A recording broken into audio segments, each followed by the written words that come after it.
10 et 14, ce sont les chiffres qui font peur de la consommation d'alcool. Maintenant, ça c'est un jus de pomme-grenade, je l'ai pris pour un effet visuel. 10 et 14, c'est quoi ces chiffres qui font peur? 14 consommations par semaine pour un homme, tu es un alcoolique.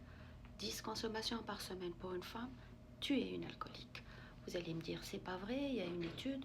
Non. Dans les dernières études en 2019 du Lancet, faites dans 194 pays, il n'y a pas de dose minimum de consommation d'alcool. La fameuse étude dans les années 90 qui s'appelait French Paradox, qui comparait les Français parce qu'ils avaient une diète maigre et riche en gras et ils buvaient modérément, étaient protégés pour les maladies cardiovasculaires, est une étude complètement erronée. Pour vous résumer, il y avait beaucoup de biais dans cette étude, ça veut dire de choses fausses. Ils ont comparé des buveurs à des anciens buveurs. Ils n'ont pas tenu compte aussi que les Français, malgré leur consommation d'alcool, ça marche beaucoup. Un campagnard français, ça boit, mais ça marche, ça mange plus sain que le monsieur américain qui bouffe au McDo tout le temps. Donc, pour vous résumer, il n'y a aucune dose limite safe. 14 consommations par semaine. Et vous savez, c'est quoi une 14 consommation? C'est une, comment on peut expliquer ça, de consommation standard. Donc, 350 millilitres de bière à 5%, 150 millilitres de vin à 12% et 40 millilitres d'alcool fort à 40%. Ça passe vite.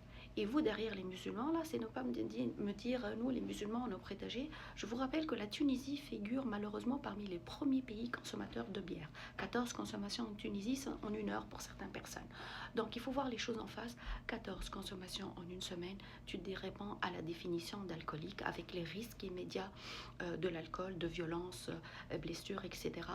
Les risques à long terme, maladies cardiovasculaires, cancer et troubles hépatiques.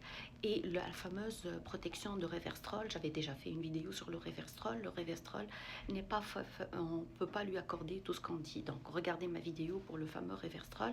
Donc 14 consommations thé alcoolique, celle-là je vous le remonte encore, c'est une bouteille de jus de grenade aussi. J'ai fait les vertus du jus de grenade, de pomme grenade romaine. Donc ceux qui vont dire on va pas boire, on va fumer, j'ai fait une vidéo comparaison cannabis, pot, marijuana, hashish, zatla ou à l'alcool. Et puis le cannabis sur le plan neurologique, il est plus délétère. Donc la réalité du jour, c'est deux chiffres à retenir. 14 pour un homme, 10 pour une femme. Il n'y a pas de dose minimum acceptable. Les études ont été poussées par les industries, beaucoup de billets et beaucoup de marketing. Et c'était des études non biaisées. Voilà pour aujourd'hui. Merci, au revoir. Ta santé, ta décision.